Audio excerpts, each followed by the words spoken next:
Quitting time, 5 o'clock sharp. For me, that's when the day really began. I'd already set up my little stand just outside the main gate of Keystone Motors. Rows of cold Cokes and ice cream bars chilling in their coolers, bags of chips and snacks hanging from clips. Business was booming, same as always. I spotted her from 100 yards away. Jenna Williams, the undisputed queen of the accounting department, the prettiest girl in the whole factory.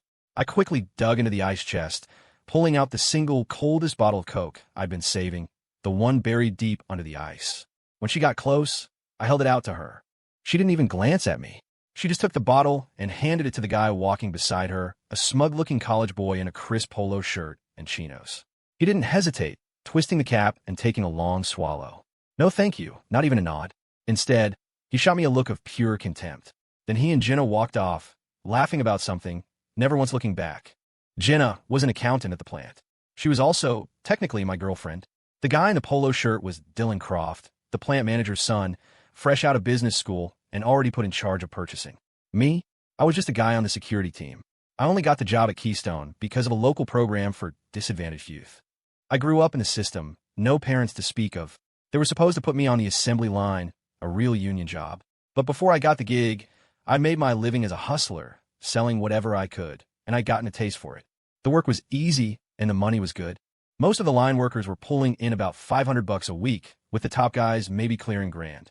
Jenna and I, in our positions, were on salary, making about the same, maybe 35 grand a year. But I never even thought about my security paycheck. I usually spent it taking the other security guys out for beers and burgers. They helped me out in a pinch, so I kept them happy. The truth was, on a good day, my little stand could clear more than they made in a week. The plant even had me cater small events and stock the break rooms for meetings. In a town where having 10 grand in the bank made you a big shot, I had 5 times that socked away, and I wasn't even married. When I first asked Jenna out, she wouldn't give me the time of day. First, because she was gorgeous and knew it. Second, her job was considered respectable, a good gig for a woman in this town. Third, as an accountant, she worked in the main office, talked to the bosses, and had a bit of status. It all started one night when I was drinking with the guys for my shift. We were a bunch of young guys, so naturally, the conversation turned to women. I'd had a few too many beers and boasted that if I was going to ask someone out, it would be the best-looking girl in the entire plant. I told them one day I'd make Jenna Williams my girlfriend. The next day, the rumor was all over the factory floor. Jenna stormed up to me in the cafeteria, in front of everyone, and called me a pathetic loser. A toad trying to eat swan meat, she'd spat, which was a weird way to put it, but I got the message. It was humiliating, but right then and there, I decided I was going to win her over. From that day on, Jenna never had to buy her own daily necessities again. Little things like toothpaste and coffee mugs, big things like a Sony Discman, a Fossil watch, new clothes from the mall, I bought them all. The day I showed up at her apartment with a brand new, top-of-the-line mountain bike, she finally said yes. For a while, I was the talk of the town. Leo Vance, the security guard, had landed the factory princess. I loved riding that bike around with her sitting on the handlebars, showing her off. And she was good to me, she really was. Until Dylan Croft showed up. He was assigned to the purchasing department, and his office was right across the hall from accounting. They were the only 2 young, single people in that office suite, so naturally they started talking. And then they started talking a lot. When I first sensed something was off, Jenna swore they were just colleagues. She said Dylan was new and didn't know the ropes, and she was just helping him get settled. Now, she didn't even bother with excuses. They were together all the time, in and out of the plant, not caring who saw them. Just like that, I went from being the guy everyone envied to the guy everyone pitted. I tried to talk to her about it, but she was always too busy, or she was with Dylan and told me not to bother them. These past few days have been crazy busy, which was a good distraction. I checked the weather forecast religiously, and the coming week was a gold mine. 3 days of heavy rain followed by 2 days of a blistering heat wave. When it rained, I sold umbrellas and ponchos. When it was hot, I sold cold drinks, ice cream, and cooling towels. Just as I predicted, I made a killing. Feeling flush, I practically skipped over to the accounting office to ask Jenna out for a nice dinner. She shut me down. No time. Didn't matter. I had cash in my pocket and a reason to celebrate. That night, I called up all the guys from the security team. The bar was on me. We just walked into the Keystone tap room when I saw them. Jenna and Dylan, sitting at a small table in the corner. When our whole loud crew piled in, they looked up. I glanced at their table. A bowl of peanuts and a plate of cheap nachos. Not even a hot meal between them. They were drinking water. Still, they looked like they were having the time of their lives. I deliberately raised my voice. Around a top shelf for my friends. I shouted to the bartender, ordering a table full of the best steaks and appetizers. Then I pointed toward their corner and sent 2 filet mignons and a couple of cold beers over to that table. Put on my tab. I didn't wait to see the look on their faces. I just herded my guys into a booth, and we proceeded to get good and drunk. The next day, Jenna actually came to find me at my stand, which was a first. "What was that last night?" she demanded. "Trying to show off how much money you have? You're a security guard, Leo. You blow all your money on booze and food for your friends. Is it how you plan to build a life? Look at Dylan. His dad runs the entire plant, and he's careful with his money. He's a college graduate. He's not like you. We didn't even finish high school. The only things you have going for you are that you're tall and not bad to look at. Otherwise, you're nothing." I let out a cold laugh. Well, at least I wasn't a complete zero in her eyes. Dylan Croft is careful with money? That's the best joke I've heard all year. I didn't want to fight. I leaned in and spoke quietly. "You ever notice he wears a different designer polo every day? None of them cost less than $80.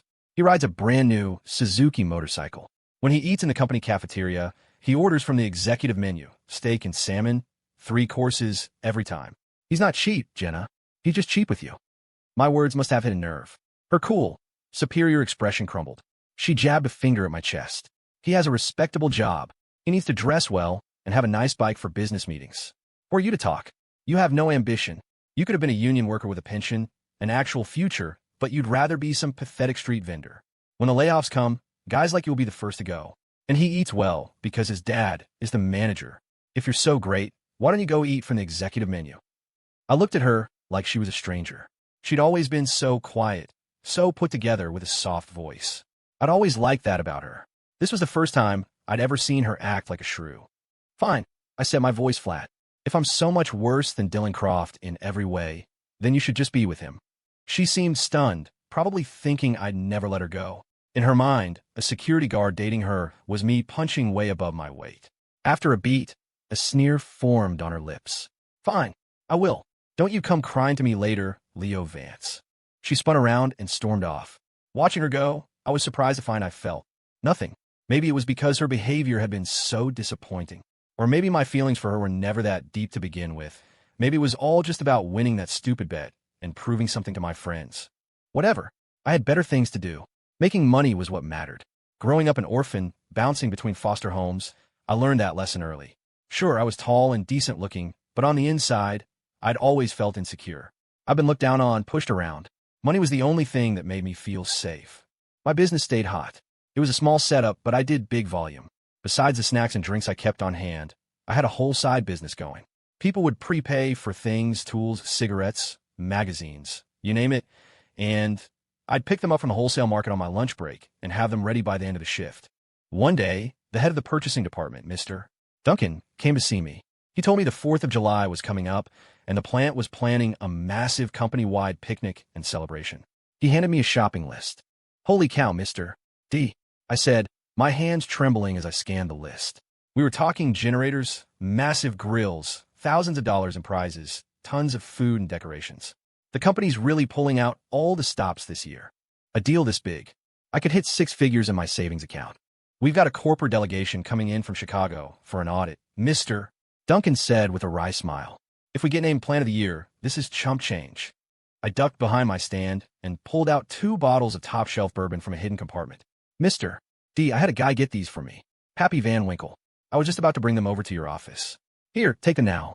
And when the invoice for this party gets paid, your usual commission applies." He nodded, taking the bottles. Then he leaned in. He told me he was getting transferred soon, and the smart money was on Dylan Croft taking his place. The old man was eager to promote his son, even though the kid had been there less than 6 months. Everyone knew how much money could be skimmed from the purchasing department. After he left, my mind started racing. If Dylan took over, he'd bring in his own people. My cozy arrangement would be over. I had to figure out a new plan. The 4th of July arrived, and the plant grounds are decked out more extravagantly than for Christmas. The corporate suits from Chicago were all seated on a specially built stage. Manager Croft, his big pot belly straining the buttons of his shirt, stood at the podium, emotionally recounting the plant's supposed turnaround under his leadership. He talked about his sacrifices, his struggles, even managed to squeeze out a few crocodile tears. It was disgusting. After the manager's speech, it was time for the corporate delegation to speak. The last person to walk to the podium made every man in the crowd collectively gasp. She was a young woman, about our age, tall and elegant. She had fair skin, a bright smile, and delicate features that made her look like a movie star. It wasn't just that she was beautiful. It was how she carried herself. Her clothes were simple, but the way she put them together, she looked like she just stepped off a runway. She spoke for 15 minutes. I didn't hear a single word. It took one of my buddies, shaking me hard to snap me out of it. Leo, what's wrong with you? Don't scare me, man. I shove him off. What's your problem? You almost gave me whiplash. You're the one having a stroke. Hey, what did she say? The last speaker. Her? She's a corporate analyst. Part of the audit team. Here to observe operations, maybe for a few weeks. She ended by asking for our cooperation. After the speeches, there were some cheesy performances by a local band and then a huge company-wide barbecue. I wolfed down a burger and then hustled back to my stand at the gate. 4,000 people, stuffed with greasy food and beer. They were all going to need a cold drink on their way out. Before long, a massive wave of people headed for the parking lots. As they passed, my 200-plus cases of soda, all the ice cream, and every last bag of chips vanished in a blur. It was cleaner than a robbery. My cash box, a heavy canvas bag, was overflowing. I sat there smoothing out the bills, my face aching from smiling so much. Just then, the beautiful speaker from the ceremony rode up on a bicycle. "Excuse me," she said, parking her bike. "Do you have any cold drinks left?" Her voice was incredible, melodic and clear. Yes. It was a good thing I still had my old habit of saving one extra cold drink for Jenna. I always kept a single bottle right in the ice cream cooler. Any more than that, and the ice cream would melt. A real refrigerator was too expensive for my little operation. I handed her the ice-cold Coke. "How much?" she asked, opening a stylish pink wallet. "It's the last one. I was saving it for myself." I lied smoothly. "But you're a guest here. It's on a house." "Oh, I couldn't. You have to let me pay. Besides, the water here, it has a really strong mineral taste. I can't stand it." She held out a $5 bill. I didn't take it. My mind was already spinning. This was an opportunity. "Tell you what," I said. "You're going to be here for a while, right? Hating the water is a big problem.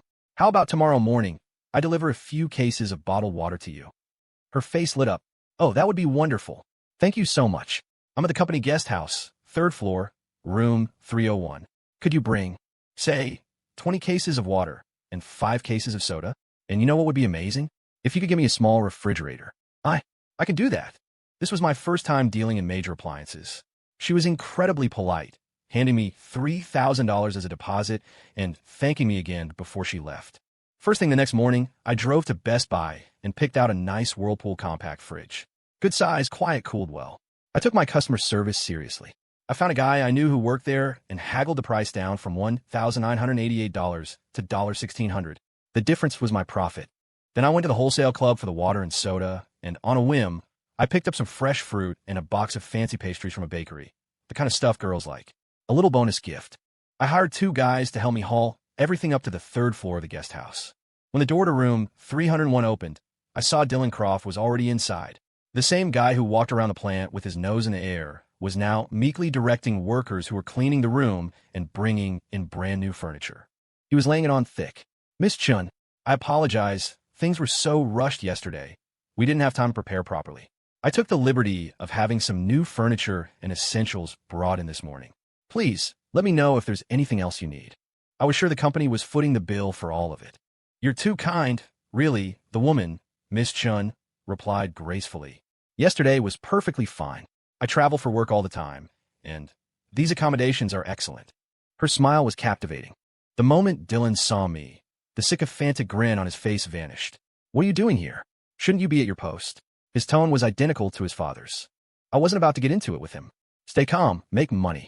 Besides, he had the upper hand here." "I'm delivering some water for Miss Chun," I said evenly, signaling my guys to start bringing things in.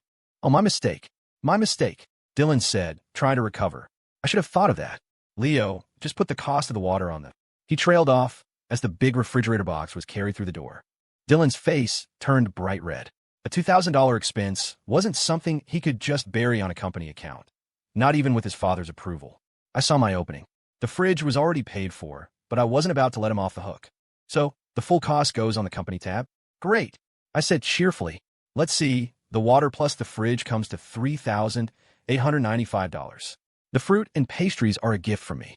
Just sign here, and I'll take this down to Leo." Dylan stammered, completely flustered. It was Miss Chun who saved him.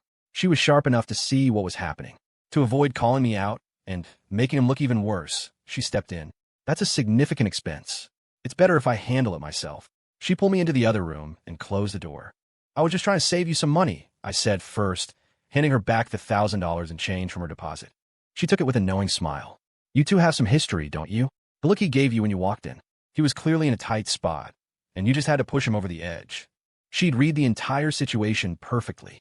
I just can't stand guys like him, I admitted, acting like he owns the place because his dad's the manager.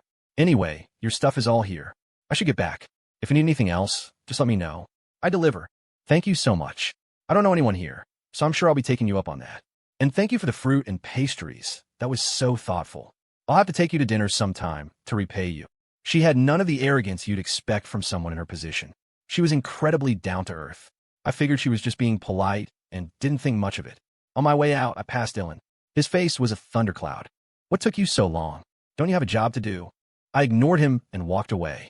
I cleared a few $1,000 in just a couple of days. Life was good. That afternoon, I rode my bike into town and bought a ton of food, marinated steaks, ribs, sausages, burgers, the works. After my shift, I was going to have a big cookout with the guys. Technically, my little business wasn't allowed on company property, but it was convenient for everyone, and I made sure to give generous holiday gifts to all the right people in management, so they tended to look the other way. I knew my limits, though. I never pushed it. Showing up to my security shift drunk would be crossing a line. I kept a low profile to keep my little gold mine running. That evening, after the rush of workers leaving for the day, my buddies helped me close up the stand. We fired up the grill in the little yard behind the security shack. Some guys prepped the meat, others chopped veggies, and put out the condiments. I was the designated grill master. We did this often enough that I gotten pretty good at it. Just as we were about to dig into the first glorious, perfectly grilled batch of food, a sweet voice floated over. Excuse me, I was just passing by, and you all look like you're having so much fun. Mind if I join you? We all looked up. It was Maya Chun. She was dressed casually, but looked effortlessly chic, wearing a cute white baseball cap that gave her a playful look. The boisterous yard fell silent. Every guy there was staring, completely mesmerized. What? Am I not welcome? She asked with a smile. I was the first to snap out of it. I kicked the youngest guy on my team. Go get a chair from inside. Then I walked over to greet her. Are you kidding? You're more than welcome. Sorry, we're all just a little starstruck. It's not every day we have someone this beautiful join our little party. I led her to a spot next to me, handed her a plate of ribs, and poured her a large plastic cup of beer. She took a big, hearty swig. What does your family do, anyway? I asked, topping off her cup. On TV, rich girls like you're always drinking wine. I figured you wouldn't be into beer. Oh, my family just owns a few small manufacturing plants, and we do a little import-export business, she said as if it were nothing. I travel all over the world for my job. I've seen all kinds of situations. Beer, whiskey, wine, it's all good. So what brings you all the way out to Keystone, Ohio? Your plant is famous. You're a shoo-in for the Plant of the Year award. I'm just here to learn from the best, to study the advanced management techniques of your leadership team. As soon as she said that, all my guys burst out laughing. Maya looked at us, completely bewildered. What's there to learn from those guys? One of my friends snorted. How to drink on the job, or how to cheat at poker. They're pretty good at chasing women, too, another added. Especially the manager. He's got a 2-story house and a company car, and his kid rides around on a new motorcycle. His salary isn't that much higher than a senior mechanic's. Everyone knows where that money comes from. The conversation was getting heated. With an outsider present, I quickly shut it down. Honestly, there's not much to learn from them, I told Maya. They care more about climbing the corporate ladder than they do about production or sales. Besides, the plant's success has nothing to do with them.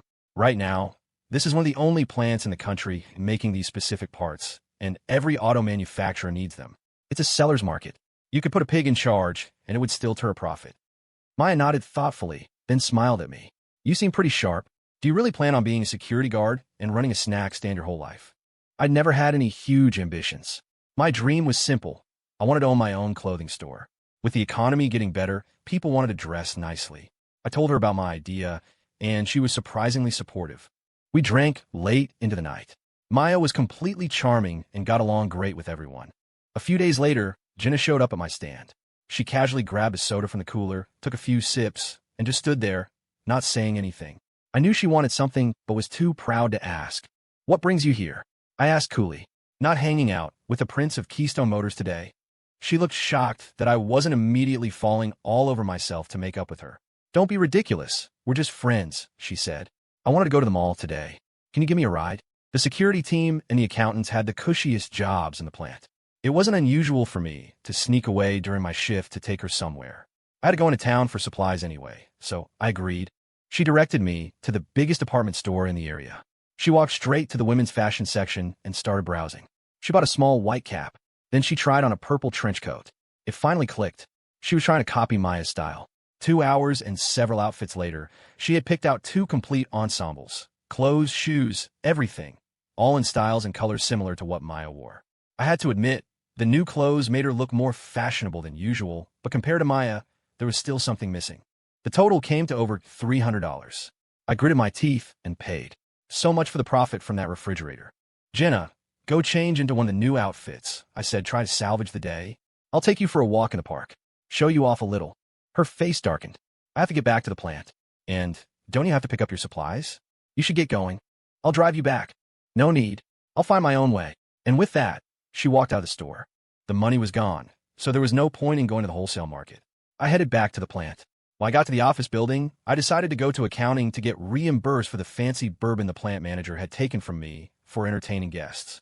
As I approached the door, I heard voices inside. Dylan, what do you think? Do I look good? It was Jenna. Yeah. Looks great, Dylan replied, his voice dripping with bored indifference. I could hear it even through the door. So, let's go out for dinner tonight after work. A nice place this time. My treat. I'm busy. I have things to do. Maybe some other time. He started to leave, but Jenna grabbed him. Don't think I don't know what you're busy with. You're always chasing after that little tramp from corporate. What's so great about her? With these new clothes, how am I any worse than she is? Jenna's voice was high and agitated. Keep your voice down. Do you want everyone to hear you? What if your boyfriend finds out? What are you talking about? I gave you my virginity, and now you say this? That night in the hotel, you said you'd love me forever. He's just a security guard. How could he compare to you? How could I ever really be interested in him? Her voice broke into a sob. I heard scuffling inside. Strangely, I didn't feel hurt, just annoyed about the $300 I'd wasted. As I stood there, wondering whether to walk away or go in, the door was kicked open with a loud bang. We're not right for each other, Jenna. Stop bothering me, Dylan snarled as he stormed out. He shot me a hateful glare as he passed. Well, I'll be damned, I muttered. Before I could finish, Jenna brushed past me without a second glance, as if I didn't even exist. I couldn't be bothered with her drama. But that wasted money on clothes. It sparked an idea, a real business opportunity. I immediately went to find Maya. I laid out my entire plan for her. As she listened, her eyes lit up. She agreed it could work. No time to waste. I took a few days off from the plant. Maya and I drove to New York City's garment district. The place was a maze of factories and showrooms, all producing knockoffs of the latest European styles. It was the front line of American fashion. Maya knew her way around, leading me from one manufacturer to another.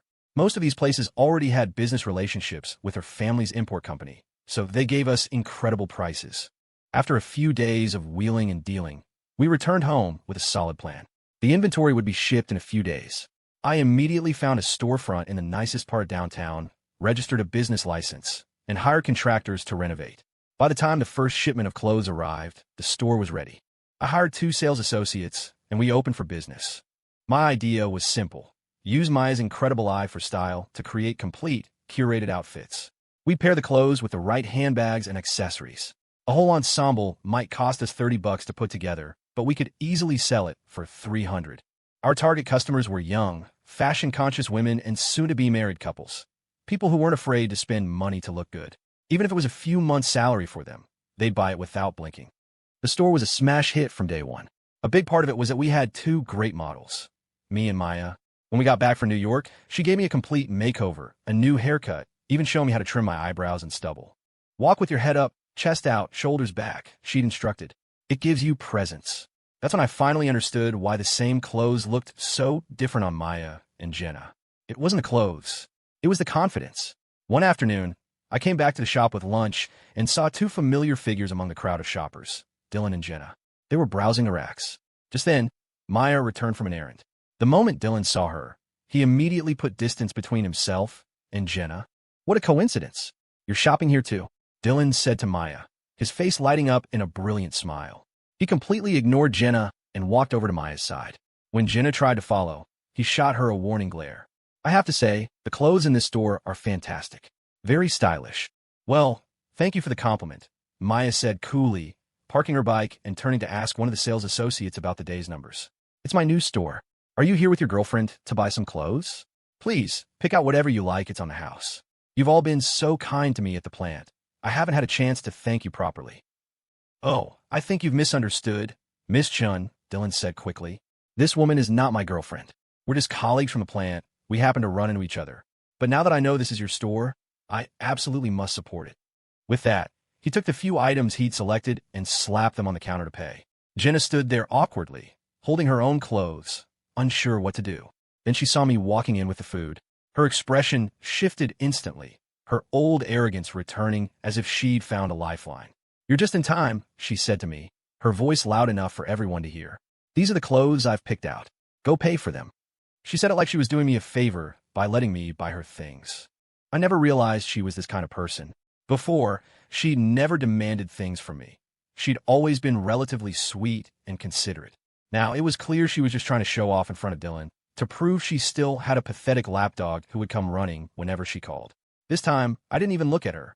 I walked straight to the back counter, unpacked the takeout containers, and called out to Maya and the employees. "Come on, lunch is here. This place has the best pad thai in town." I had to wait in line forever. Maya, a fellow foodie, dropped what she was doing and hurried over. "Oh, my favorite. Leo, you're the best." She grabbed a pair of chopsticks and started eating elegantly. I felt two daggers being stared into my back. Before I could turn, an icy voice cut through the air. "Leo Vance, what are you doing here instead of at your security post? Did you quit? Or did you get fired? Always buzzing around Miss Chun like a fly. We all know what you're after. I'd give up if I were you. Don't you know your own place?" I turned around to see Dylan's face, twisted with rage. It was almost comical. I'd never seen the normally arrogant prick so flustered. "Whether I work at the plant or not is none of your business," I said with a laugh. "You're just some low-level purchasing guy. I wouldn't bother with you on a good day. You make, what, 40 grand a year? And you dare to shop in a high-end boutique like this? I just stopped by to bring my friend some lunch. And while I'm here, it's going to be a new season. I think I'll buy myself some new clothes." I casually pointed to 2 entire racks of men's clothing. "Bag all of this up for me," I told the sales associate. "I'll take it all." The employee was confused, but did as I said. Only Maya stood by, biting her lip, trying not to laugh. Once everything was packed, I pulled out a thick wad of $100 bills and threw it on the counter. "Keep the change on my account for the next time I'm walking down the street and feel like a change of clothes." I glanced at Dylan.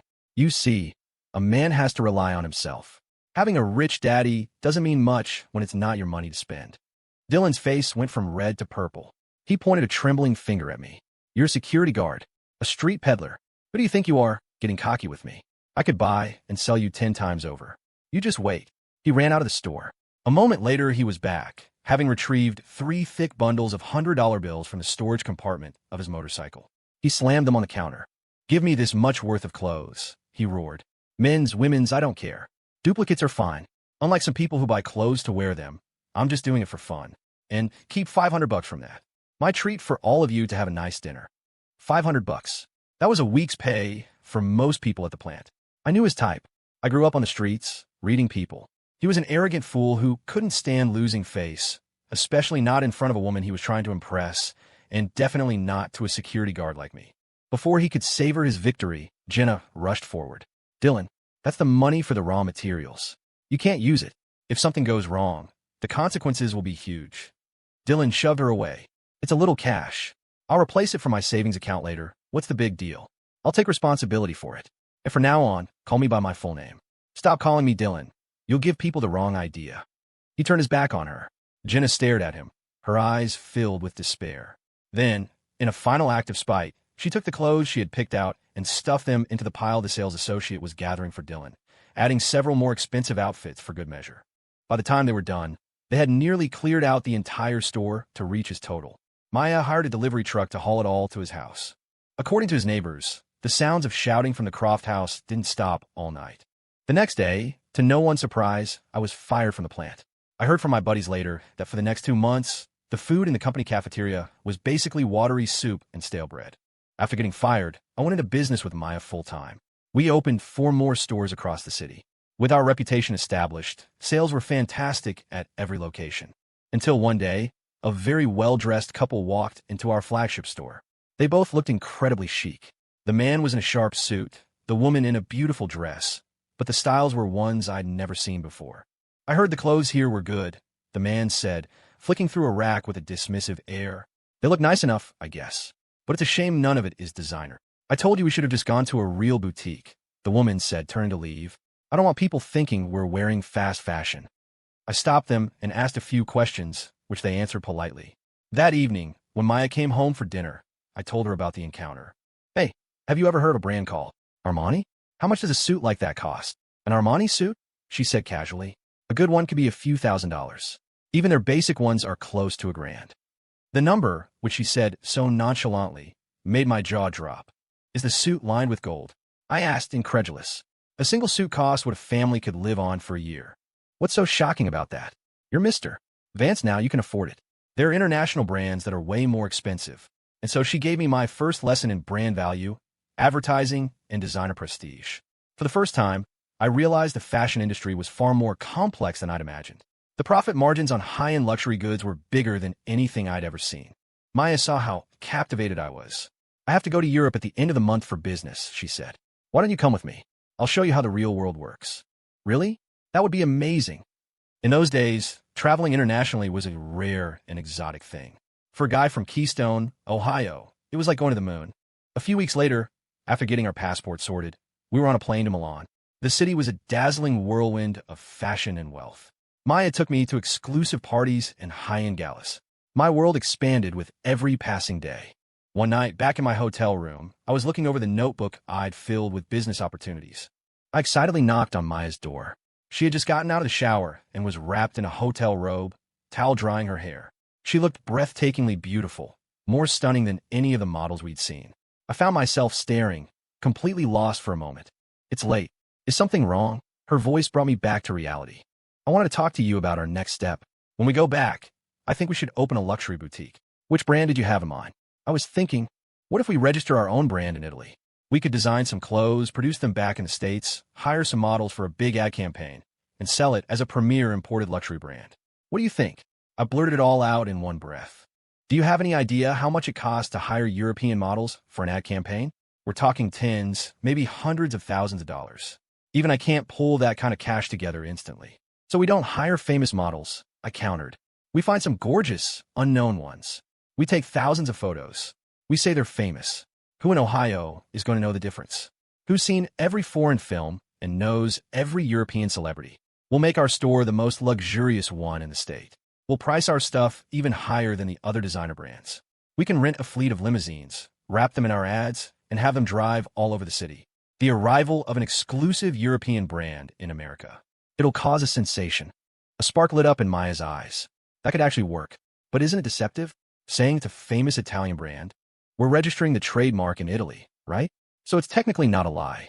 And I was thinking, we could do the same thing with high-end skincare and cosmetics. After some more persuasion, Maya was fully on board. The next few days were a blur of activity. We registered trademarks for a clothing line and a cosmetics line with fancy-sounding Italian names. We had a few sample garments made, hired the most handsome and beautiful unknown models we could find, and did a massive photo shoot. Back in the States, we rented the most prominent storefront in the city's most affluent district and had it renovated to look exactly like the photos of the boutiques we'd taken in Milan. For the grand opening, we hired 10 stretch limos to parade through the city, and a live band played outside the store. We drew a huge crowd. Inside, clothes weren't just hung on racks. They were displayed on custom-made fiberglass mannequins with private, plush fitting rooms. The entire experience screamed luxury. The sales on opening day blew away our wildest expectations. We sold out of multiple styles and had to close early at 5 p.m. That night, Maya and I were up past midnight, counting stacks of cash. We had done $60,000 in sales. In one day. I never imagined luxury brands could sell this well, Maya said, tying off the last bundle of cash and tossing it into the safe. Today's revenue is almost as much as one of my family's small factories makes in a month. Our ad campaign worked, I said. We drew people from all the neighboring cities. It'll probably slow down after today, but the cash flow is incredible. I think it's time to launch the cosmetics line. The plan for cosmetics was the same. Register an exclusive European brand, open a dedicated boutique, and even add a high-end beauty spa. After more than a decade of hustling, I knew 3 things sold better than anything else. Things bought with corporate expense accounts, things bought by rich people, and things bought for women. A woman will spend her own money, her family's money, and her husband's or boyfriend's money. If you want to get rich, you target those three pockets. Maya agreed. The next day, she started working on the cosmetics venture. With her family's connections, things moved quickly. Within a few months, our businesses were thriving. The clothing boutique, the cosmetic store, the beauty spa, they were all gold mines. Before we paid out our first quarterly dividends, Maya bought me a car, a brand new $35,000 BMW 3 Series. In our town, almost no one owned a car like that. A personal vehicle was a big deal. A luxury car was unheard of. I'd learned to drive from one of the truck drivers at the plant. I'd bought him a few dinners, and he taught me everything he knew. Back then, you didn't even really need a license. The car made everything easier. Every day, I'd drive Maya around as we scouted new locations for stores. We were filling a massive gap in the market. Wealthy people had to travel out of state or have things shipped in to buy high-end brands. Every store we opened was an instant success. Soon, we had expanded across the entire state. We'd just gotten back from a business trip, ready for a few days off, when I saw them in our flagship store. Jenna and Dylan. They were picking out clothes. Jenna's stomach had a slight, unmistakable curve to it. She tried to take Dylan's hand, but he irritably shook her off. She didn't seem to mind, just took the clothes she'd chosen and went to the counter to pay. The moment Dylan saw us walk in, his eyes lit up. He practically jogged over to Maya. "Maya, where have you been? I've been looking all over for you." He took the bags of fruit Maya had brought back as gifts for the staff. "Just busy opening this store," Maya said, her voice polite but distant. She despised Dylan but understood he was a big spender, and you don't turn away a paying customer. "Are you here with your girlfriend again to support my business?" "Girlfriend? Oh no, you know that's not the case," Dylan said quickly. "We're just colleagues. I'm the head of purchasing at the plant. She's an accountant, so it's convenient for embezzling company funds together." It was only then that he saw me, standing behind Maya with my own armful of bags from the car. The smile vanished from his face, replaced by a twisted mask of fury. "What are you doing here? Can you stop following Miss Chun around like a pathetic stray dog? And I could have you arrested for slander, you know? Should I call the police for you?" I shot back, no longer having to watch my tongue. "We can have them take a look at you and your father's finances. See how clean they really are." I walked past him and started handing out the gifts to the employees. Maya was always thoughtful like that. Jenna saw me, saw how confident and successful I looked, and she awkwardly turned away, clutching her newly purchased clothes to her chest to hide her belly. I didn't even bother to acknowledge her. The whole situation was just sad. Dylan followed Maya, chattering nonstop while she offered one-word replies. Seeing this, Jenna's composure finally snapped. She strode over to Dylan and slapped him hard across the face. "Are you crazy? You hit me?" Dylan roared, forgetting where he was. "Don't think I won't hit you back just because you're pregnant." He raised his fist, but at the last second he caught himself. He lowered his hand and turned desperately to Maya. "Maya, please don't misunderstand. We have nothing to do with each other. She's obsessed with me, but how could a high school educated accountant ever be good enough for me? A top university graduate?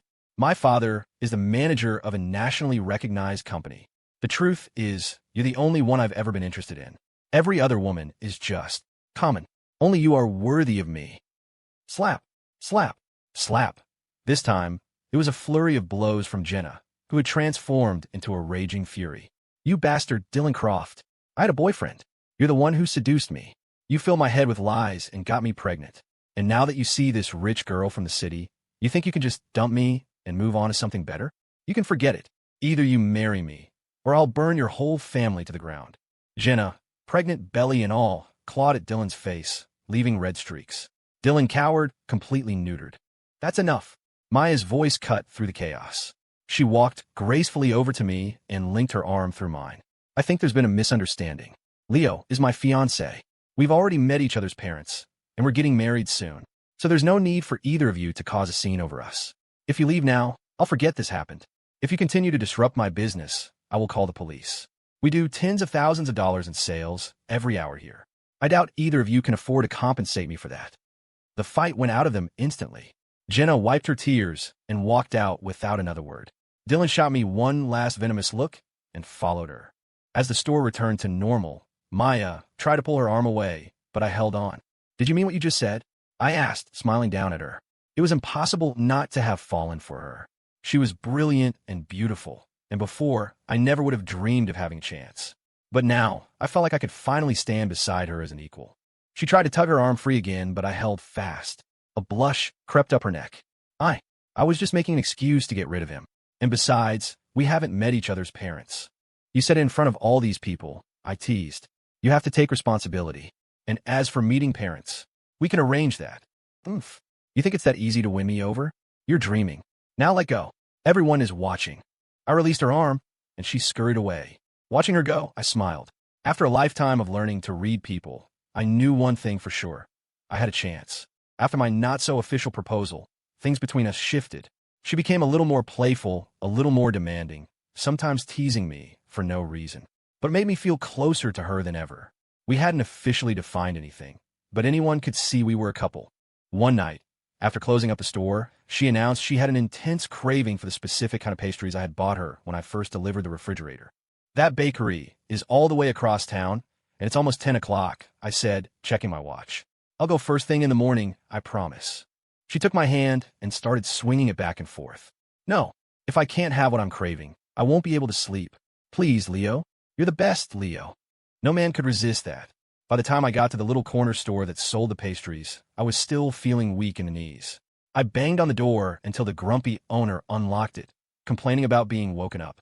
I bought every last pastry he had, plus some fresh fruit. As I stepped out of the store, shadows emerged from an alley. A hand clamped over my mouth, and I was dragged into the darkness. It was Dylan Croft, flanked by 5 or 6 guys from the plant. Leo Vance. I've been waiting for you, he sneered. If you know what's good for you, you'll stay away from Maya. I can even get you your job back at the plant. If you don't, I'll find you, and I'll beat you like this every single time. Did you really think a girl like her would ever be interested in a high school dropout, an orphan, a nobody security guard like you? So you've graduated from business school to common assault, huh? I spat back. I looked at the other guys. And you? Do you know that if I report this, you'll not only lose your jobs, you'll all have a criminal record? Good luck finding work after that. My words seemed to have an effect. The other men shifted nervously and took a step back. Don't listen to him. Dylan shouted. This is my town. The police chief is a friend of my father's. Whoever helps me out tonight will be first in line for a promotion. Anyone who doesn't want to participate, I won't force you. But if you cross me, you'll be getting work boots 2 sizes too small for the rest of your career. That was all it took. They were on me in an instant, fists and feet flying. They didn't stop until they were winded and breathing heavily. This is just a warning, Dylan gasped, standing over me. You have 3 days. Leave her and report back to the plant. If you do that, I'll let this go. If not, next time I'll break your leg. He motioned to his thugs. Let's go. I've got steaks and beer waiting at my place. You all get tomorrow off with pay. They disappeared into the night. Gritting my teeth, I crawled back to my car. It was cold, so my thick jacket had absorbed some of the blows. I was bruised and aching all over, but nothing was broken. When I got back to our apartment building, Maya was waiting for me on the corner. She saw my car and ran over. What happened to you? Who did this? Her eyes were filled with pain and fury as she helped me out of the car and up the stairs. I told her everything. She got the first aid kit and began cleaning my cuts. I can't believe he's such a pathetic thug, she said, her voice shaking with rage. But he doesn't know who he's messing with. I'm calling my father tomorrow morning. The Crofts. They're going to regret this. The more she spoke, the angrier she got, and the harder she pressed a cotton ball to a cut on my cheek. Ow, that hurts. She immediately softened her touch, her expression shifting back to one of pure concern. 3 days later, I didn't report back to the tractor plant. Instead, news came that Dylan Croft and his father had been arrested by federal agents. The charges were massive embezzlement of company funds and fraud. Jenna, named as an accomplice, was sentenced to 10 years, but her sentence was suspended because she was pregnant and had cooperated with the investigation. The old man, Manager Croft, was facing life in prison. Dylan wouldn't see the outside of a cell until he was an old man. I rushed home and found Maya. Was this you? She gave me a soft, gentle smile. Nobody messes with my man. I won't let them get away with it. She turned and started to walk up the stairs. I shook my head in disbelief. I never knew she had such a ruthless side. Her man. Wait a minute. Does that mean I ran up the stairs after her. Maya, does this mean you're saying yes? We have to celebrate tonight.